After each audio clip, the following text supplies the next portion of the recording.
A shocking revelation has emerged, challenging Israel's official narrative about a deadly attack on a Gaza hospital. Visual evidence, meticulously analyzed by Reuters, paints a different picture, raising serious questions about the Israeli military's actions. On August 25, 2025, an Israeli strike killed 5 journalists, including Reuters cameraman Hussam al-Masri, while they were recording at Nasser Hospital in Khan Yunis. Initially, the Israeli military claimed they targeted a Hamas camera, but Reuters' investigation uncovered a startling truth. The camera belonged to the news agency itself. An Israeli military official has now admitted that troops acted without the necessary approval from their senior regional commander. This breach of command protocol has sparked controversy and left many seeking answers. But here's where it gets even more controversial. The official story, as presented by the IDF, was that Hamas was filming Israeli troops from the hospital, thus justifying the attack. However, Ismail al-Thawabta, director of the Hamas-run Gaza government media office, strongly refutes this claim, calling it false and fabricated. He accuses Israel of attempting to cover up a war crime against the hospital, its patients, and medical staff. Despite these revelations, a month after the attack, the IDF has yet to provide a comprehensive explanation for why they targeted the Reuters camera and killed al-Masri. The military's silence on key questions has only fueled speculation and criticism. Why didn't they warn hospital staff or Reuters about their intentions? Why did they shell the stairwell a second time, killing more journalists and emergency responders? Did they consider that the stairwell was a regular filming spot for journalists throughout the war? And who gave the order to strike, despite the lack of approval from the regional commander? These unanswered questions are part of a larger pattern in Israeli military attacks that have claimed the lives of journalists since the start of its offensive in October 2023. The Committee to Protect Journalists has documented a staggering 201 journalists and media workers killed in Gaza, Israel, and Lebanon. Sarah Kuda, CPJ's regional director for the Middle East and North Africa, points out that Israel has never held anyone accountable for these killings and has failed to review its rules of engagement. She adds, none of these incidents prompted a meaningful review of Israel's rules of engagement, nor did international condemnation lead to any change in the pattern of attacks on journalists over the past 2 years. The IDF, however, maintains that it operates to minimize harm to civilians, including journalists. An IDF spokesperson stated, "The IDF directs its strikes only towards military targets and operatives, and does not target civilian objects and civilians, including media organizations and journalists."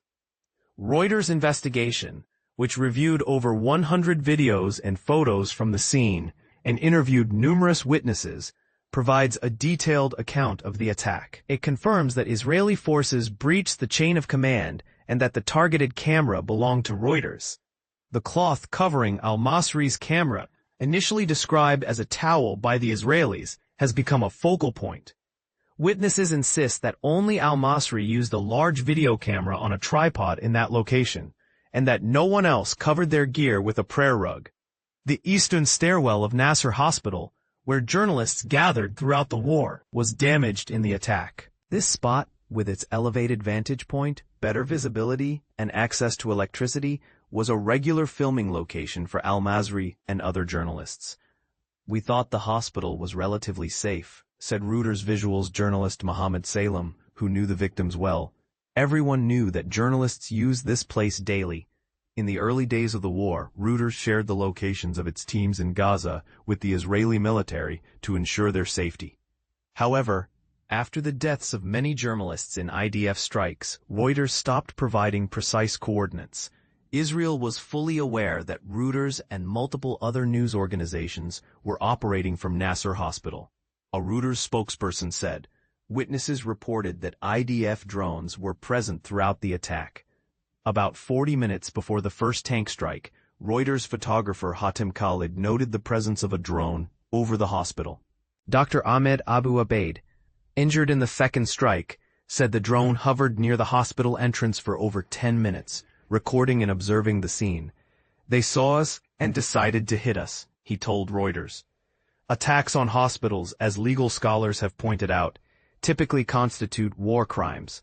The narrow exception, when a hospital is used for harmful activity against the enemy, still requires a warning to allow for compliance and minimize civilian harm. Mohammed Sakir, head of nursing at Nasser Hospital, said the IDF had their phone numbers and regularly called to inquire about patients and supplies.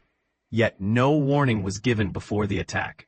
If they had warned us, we would have prevented this catastrophe, Sakir said. The deaths of al-Masri, Mariam Daga, and other journalists in this attack add to a long list of unexplained journalist killings by the IDF. In October 2023, an Israeli tank fired on a group of clearly identified journalists in Lebanon, killing Reuters journalist Hussam Abdallah and wounding 6 others. Nearly 2 years later, the case remains under examination. The IDF's record of unexplained journalist killings dates back to before the Gaza war. In May 2022, Al Jazeera correspondent Shireen Abu Akleh was shot dead while wearing a marked press vest. Israeli authorities initially blamed armed Palestinians, but later concluded there was a high possibility she was accidentally hit by IDF gunfire. No criminal investigation was launched. After the killings of Abdallah and Abu Akleh, Israel claimed its forces do not intentionally target journalists. However, since October 2023, Israel has accused at least 15 journalists or media workers it killed in Gaza and Lebanon of being militants, without providing credible evidence.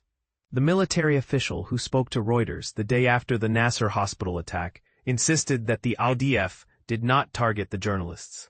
There was no intention to harm them, he said. Yet the IDF has still not explained why they struck the stairwell a second time, as journalists and first responders gathered on the landing. Reuters photographer Khalid, who was injured in the attack, described the scene. "I couldn't do anything to help al-Masri, other than document what had happened." The use of tank rounds in the attack, according to munitions experts, was disproportionate for taking out a camera, especially in a hospital setting. As the controversy surrounding this attack continues to unfold, the world awaits answers. Why did this happen? Who is responsible? And will justice be served? These questions remain unanswered, leaving a trail of grief and uncertainty in their wake. What are your thoughts on this tragic incident? Do you think the IDF's actions were justified? Share your opinions in the comments below.